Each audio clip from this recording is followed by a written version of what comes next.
Well, it's certainly something I will plan to talk to the incoming president about.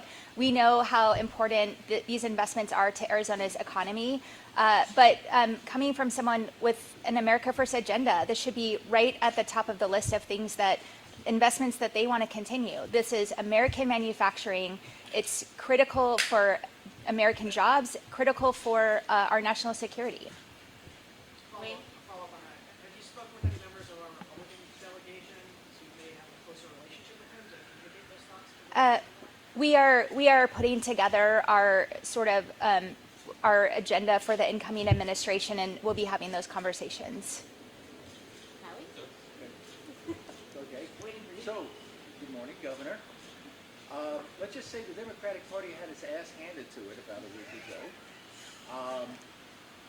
Why do you think that happened? And what, the fact is you put in a bunch of money and the voters said no. So what's the message here about the future of the Democratic Party, or does it even have a future? Well, I am certainly focused on the future, not on the past. And as I said from the beginning, I will work with the legislature that Arizona elects to continue to deliver for Arizonans. And as I go across the state and I talk to everyday Arizonans, the things they are concerned about are being safe in their communities, border security, lower costs for things like groceries, gas, housing, our water security, and protecting their freedoms like reproductive and voting rights. And I worked with the legislature in the last 2 years to move forward on these issues, and this is the legislature elected by these everyday Arizonans, and these are issues that are not Democratic or Republican issues, they're Arizona issues, and I'm confident that we can continue to work to move forward on them. But just a quick follow on that, you say elected by everyday Arizonans.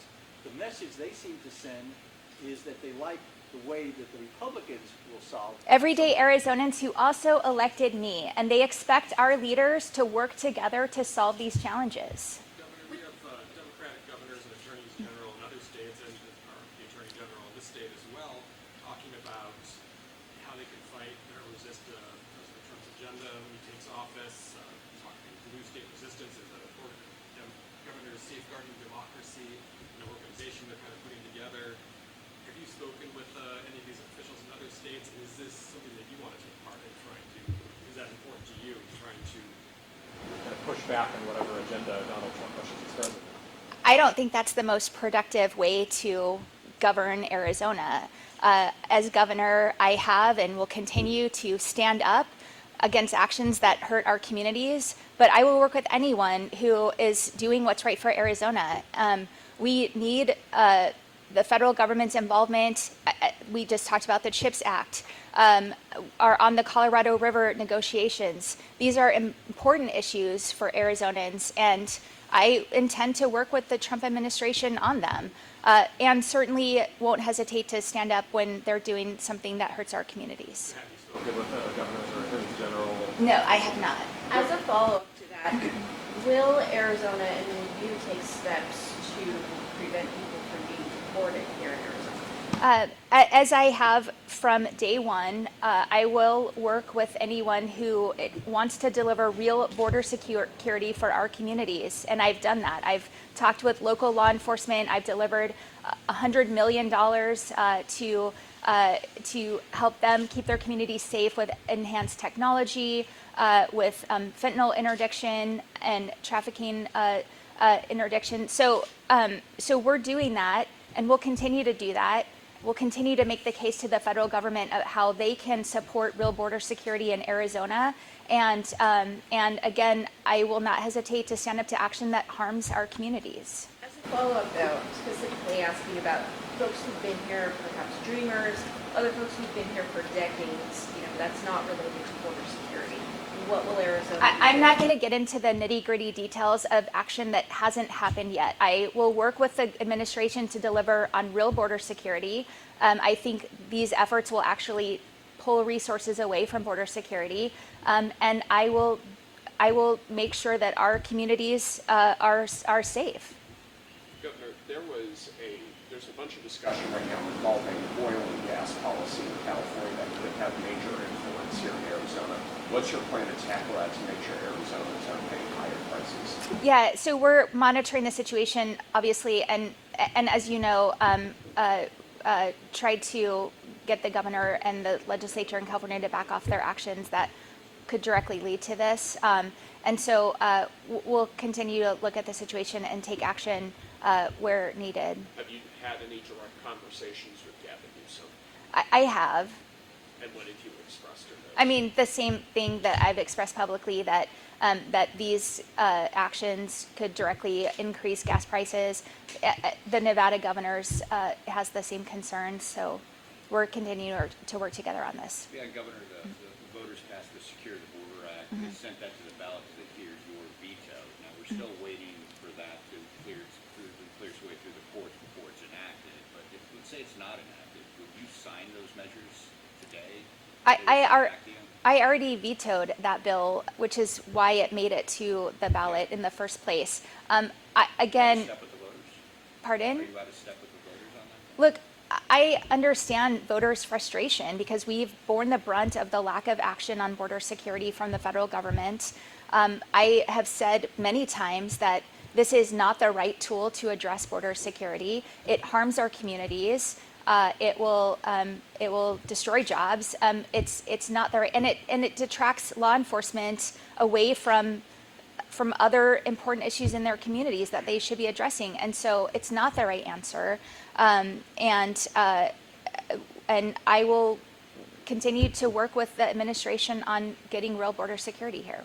One or two more. Governor, with the benefit of hindsight, would you have done anything differently in terms of your own personal commitment to flipping the legislature this year? No, I'm absolutely not. We did what we needed to do, and I am going to work with the legislature that Arizonans elected. I appreciate your statement on that these issues are issues for every Arizona's water, housing, things like that. But the truth is, there's real policy differences between how Democrats want to address things like water. You view the results of this legislative election as a mandate to give more breathing room to those Republican ideas to solve those issues.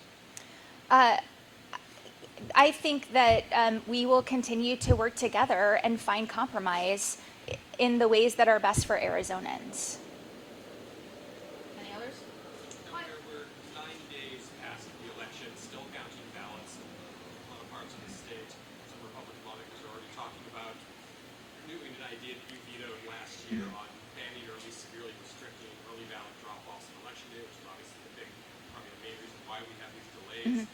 Now that we're seeing another election where 9 days out we still don't have some races resolved, are you more receptive to possibly signing that or working on the Republican lawmakers on some kind of reform for early ballot drop-offs? My line in the sand has been and will continue to be anything that makes it harder for Arizonans to vote is a no for me, and that includes the flexibility that we have with early voting. Part of the issue is that we had a four-page, but two pages of a ballot that made processing take longer and harder. I know that Maricopa County in particular was behind where they normally are processing early ballots on election day. And these are, the legislature caused this. They referred 11 or a whole bunch of measures to the ballot. So this is really on them. And the answer to that isn't making it harder for Arizonans to vote.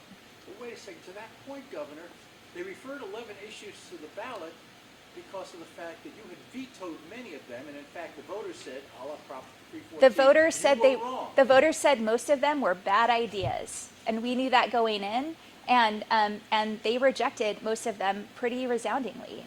It's not like it's taking more time really than previous elections to count all these ballots. The two-page ballot obviously costs some issues, but it still takes it's taking pretty much as long as it has in previous elections and probably will in future elections. I mean, is this the length of time it takes to count ballots? Is that acceptable to you?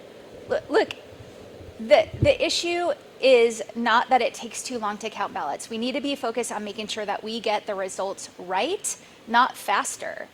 And I know that people are frustrated about it, but the answer is not making it harder for people to vote. And dropping off ballots on election day should not be a problem. And I know there are changes that are going into effect where voters who are dropping off a ballot can show their ID, and that will forego the need to signature verify on those early ballot drops off. That should help a little bit, but we won't know until it plays out in the next election. All right, that's going to be it. Thank you, everyone. All right.